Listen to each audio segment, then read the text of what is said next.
Halo Rek, ya apa kabar?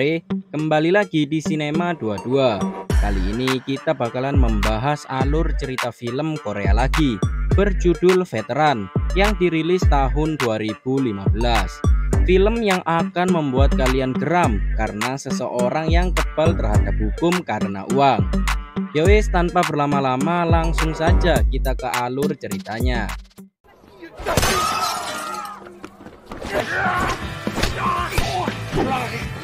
Di awal film kita diperlihatkan tokoh utama kita yang bernama Sodo yang merupakan seorang detektif.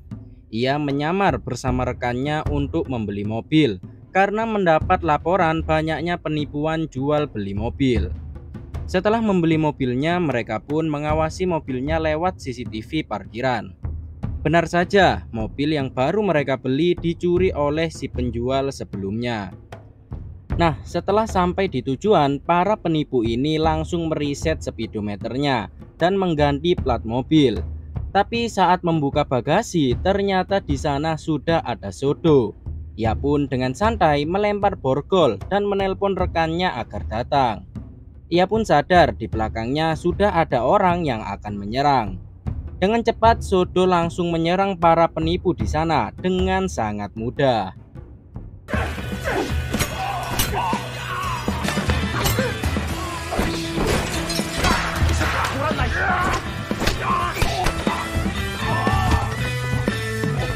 Rekan Sodo akhirnya datang meskipun semua penipu sudah dikalahkan.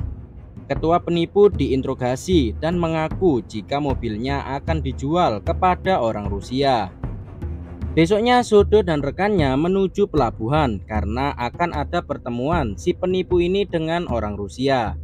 Di sini Sodo dibantu seorang sopir truk bernama Baek. Dan si sopir ini curhat jika gajinya sering dipotong oleh atasannya tanpa alasan jelas. Sedangkan Kapten Sodo sendiri berangkat bersama si ketua penipu. Sesampainya di pelabuhan, Sodo memberi kartu namanya ke sopir truk untuk jaga-jaga jika si sopir butuh bantuan.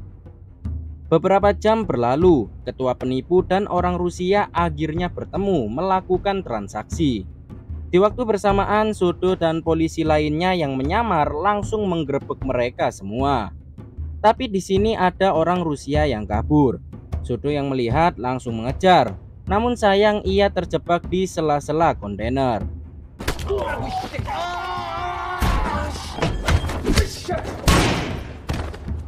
Dengan kemampuan bertarungnya, Sodo pun berhasil mengalahkan dua orang Rusia. Di tempat lain, si ketua penipu ini kabur. Tapi ia disusul oleh kapten dari belakang dan disuruh masuk saja naik mobil. Akhirnya Sodo dan timnya berhasil memecahkan kasus besar dengan menangkap semua pelakunya. Karena kasus tersebut, Sodo dan timnya mendapatkan promosi. Di tempat lain, sopir Baek mengalami nasib sial. Ia bersama sopir truk lainnya melakukan demo karena dipecat secara sepihak dan tidak mendapatkan gaji selama beberapa bulan. Tapi karena demo tidak mendapatkan hasil, mereka semua pulang, kecuali Baek yang menunggu sampai malam untuk bertemu atasannya yang bernama Jeon. Namun sayangnya meskipun meminta uang gaji yang belum dibayar, Jeon malah bilang jika ia tidak punya uang untuk membayar gaji sambil mendorong-dorong Baek. Baek yang ingat kartu nama Sodo langsung menelponnya. Namun sayang, teleponnya tidak diangkat karena Sodo menganggap itu nomor tak dikenal. Sekaligus ia saat itu diundang ke sebuah pesta. Di sana Sodo bertemu dengan seorang pemuda bernama Jotai yang akan diangkat menjadi presiden direktur perusahaan besar. Di sini Sodo terlihat tidak nyaman dengan sikap Jotai yang sangat kasar ke wanita dan semaunya sendiri. Jotai juga terlihat memakai obat-obatan terlarang. Sodo pun mengingatkan ke Jotai agar tidak membuat masalah. Melihat sikap Jotai, besoknya Sodo pun menanyakan tentang Jotai ke kaptennya dan merasa ada yang janggal dengannya. Sekaligus ia seorang pemakai obat haram. Tapi kapten menyuruh Sodo untuk berpikir positif dan itu hanya perasaannya saja. Kemudian scene berganti ke Jotai yang melihat sopir truk Baek melakukan protes di depan kantor perusahaannya. Agar citra perusahaan baik, ia pun mengundang si sopir ke kantornya. Di sini bukannya diberi solusi, si sopir malah disuruh untuk tinju dengan atasannya yaitu Jeon agar mendapatkan gajinya yang belum dibayar, dengan CCTV dimatikan agar tak ada bukti. Dengan tega, Jote memaksa anak si sopir melihat ayahnya dipukuli dengan brutal.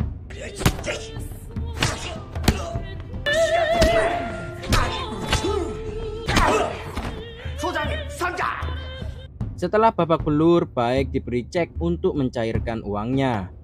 Karena kejadian tersebut, ia pun mengantar anaknya ke taksi untuk pulang sendiri. Sedangkan ia kembali ke kantor karena tak terima harga dirinya dijatuhkan di depan anaknya. Di tempat lain, Sodo mendapat telepon dari anak Baek jika ayahnya ada di rumah sakit. Dengan cepat, ia pun langsung ke rumah sakit dan bertemu dengan istri Baek.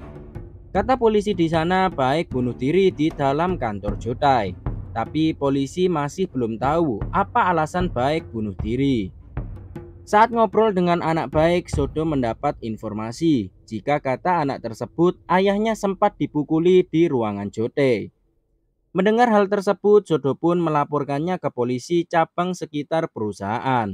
Anehnya, saat polisi akan memeriksa CCTV, pihak Satpam bilang jika saat itu CCTV sedang perbaikan. Komandan polisi cabang tersebut memarahi Sodo karena ia terlalu ikut campur kasus polisi di wilayahnya. Dan Sodo pun terpaksa harus pergi walaupun niatnya adalah membantu. Karena polisi cabang sekitar tidak bisa membantu, ia pun pergi sendiri ke kantor Jotae untuk mengecek CCTV. Tapi ia dihadang oleh asisten Jotae yang bernama Choi. Di tempat lain, Jotae sedang berlatih tarung dengan pengawalnya yang masih muda. Di sini, lagi-lagi sifat egois Jotae muncul. Ia kesal karena pukulannya selalu tidak kena. Akhirnya mereka berdua pun latihan tarung dengan tersulut emosi. Hingga akhirnya Jotae berhasil mengunci kaki lawannya dan mematahkan kakinya. Padahal lawannya sudah memberi tanda menyerah. Di rumah sakit, Sodo melihat asisten Choi yang memberi uang untuk biaya rumah sakit. Tapi Sodo menganggap itu adalah uang suap agar perbuatan perusahaannya tidak tercium. Saat akan mengejar asisten, ia terus dihalangi oleh polisi lain. Sodo yang kesal menuduh polisi tersebut sudah disuap karena terus menghalangi kasus yang janggal. Benar saja. Ternyata polisi tersebut sudah disuap oleh asisten Choi agar menghalangi Sodo ikut campur dalam kasus ini.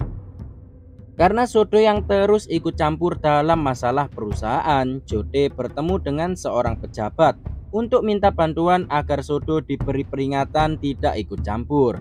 Dan kebetulan si pejabat ini berteman dekat dengan komandan Sodo.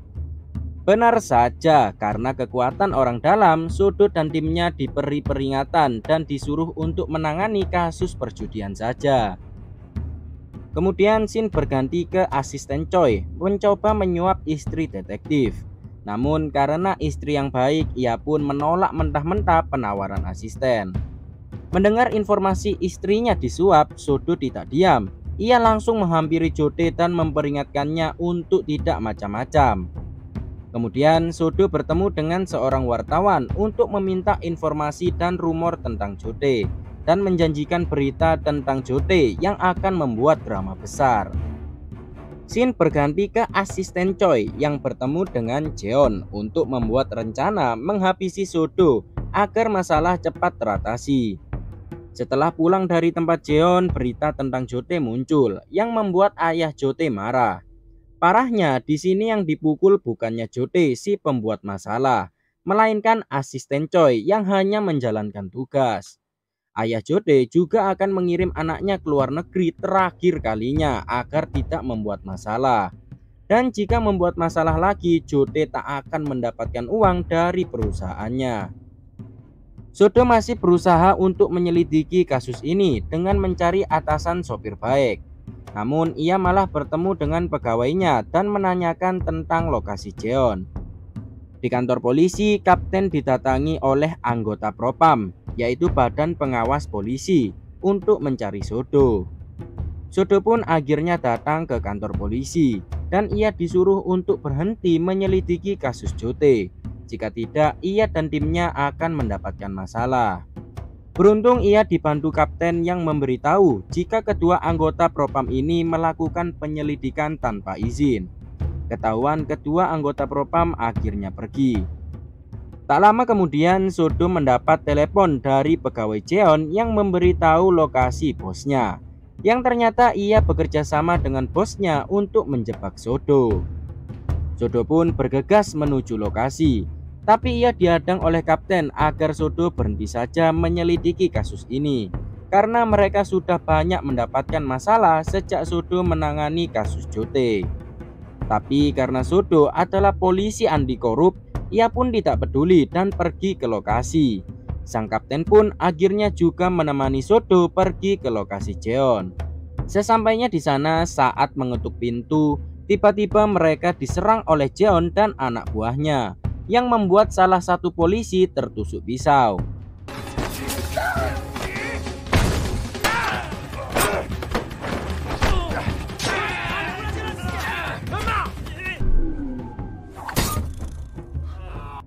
Jeon pun kabur dengan dikejar-kejar oleh Sodo, tapi pada akhirnya Jeon tertangkap juga. Karena kejadian tersebut, komandan menjadikan kasus ini sebagai kekerasan terhadap polisi. Mendengar hal tersebut, Sodo pun senang bisa menyelidiki Jotae lebih dalam karena sudah punya izin. Sodo kemudian menemukan uang dari mobil Jeon yang merupakan uang bayaran dari asisten Choi untuk menghabisi Sodo.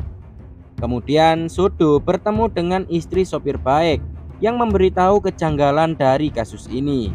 Ia bilang jika sebelum bunuh diri, sopir Baek mengirim pesan terakhir untuk istrinya. Padahal kata istrinya, sopir Baek ini tidak suka mengirim pesan karena mirip perempuan dan lebih suka langsung telepon.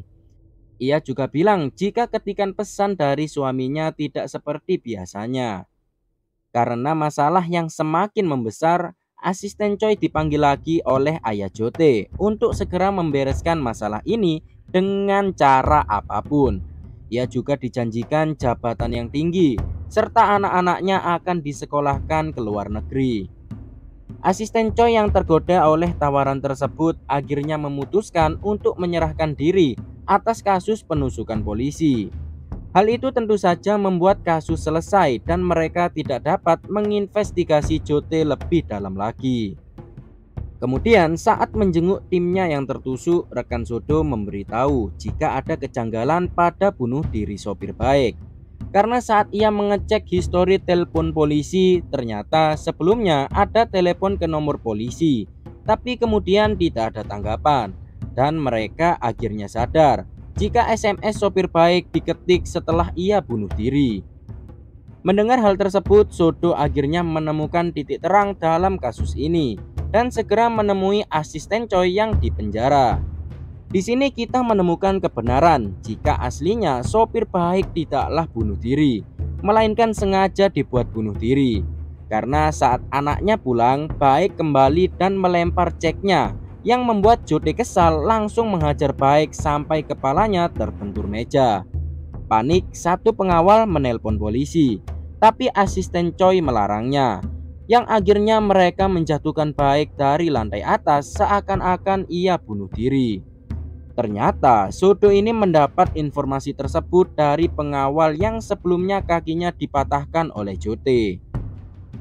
Kemudian di kantor polisi, mantan pengawal menelpon temannya yang masih menjadi pengawal. Temannya bilang jika Jotae besok akan pergi ke Singapura dan akan mengadakan pesta sebelum berangkat. Sodo dan kaptennya meminta izin ke komandan agar memberinya kesempatan untuk menangkap Jotae. Setelah dipaksa-paksa, akhirnya komandan pun mengizinkan mereka untuk menangkap Jotae. Malamnya mereka semua segera ke lokasi pesta untuk menangkap Jotae atas kasus pemakaian obat haram. Setelah Jotae masuk, rekan Sodo pura-pura menelpon polisi jika ada kejahatan di dalam gedung. Hal itu dilakukan agar mereka bisa masuk ke gedung tersebut tanpa surat perintah. Kapten dan polisi sekitar datang, tapi mereka tidak diperbolehkan masuk, hingga akhirnya terjadi kericuhan di sana.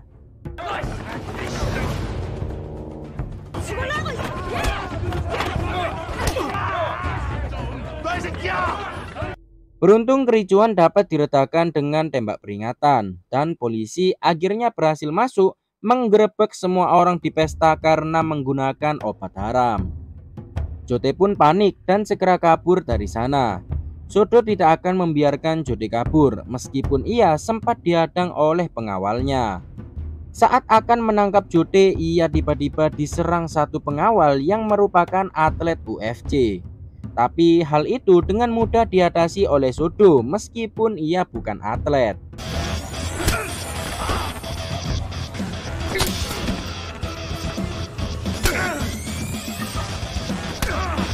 Sodo masih mengejar Jote yang sudah kabur menggunakan mobil, dan Jote juga menabrak seorang polisi.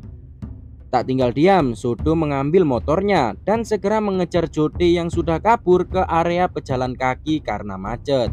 Dan Jote juga menghancurkan beberapa tempat jualan orang. Hingga akhirnya Jote terpojok karena mobilnya yang tersangkut motor. Saat akan ditangkap, Jote dengan cepat langsung menghajar Sodo dengan sangat brutal. Sedangkan Sodo sendiri tidak melawan karena ia tahu karena banyak orang merekam dan terlihat CCTV. Jika ia melawan akan muncul masalah baru, yaitu akan ada kasus polisi menganiaya orang.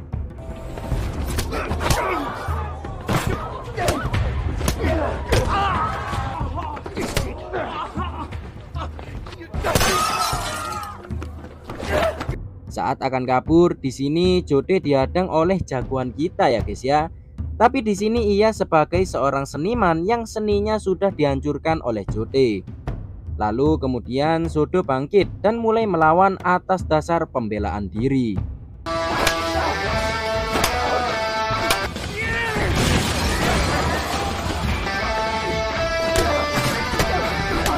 Tapi ujung-ujungnya Sodo tetap kalah dan ia pun terpojok. Jote kemudian langsung mengunci kaki Sodo dan langsung mematahkannya persis seperti pengawal sebelumnya.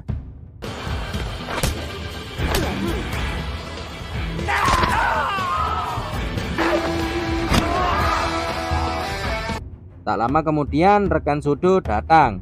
Saat Jote akan kabur, ternyata tangannya sudah diborgol ke tangan Sodo. Dengan cepat rekan Sodo langsung menendang Jote sampai jatuh. Dan akhirnya mereka berhasil memecahkan kasus sopir baik sekaligus menangkap Jote.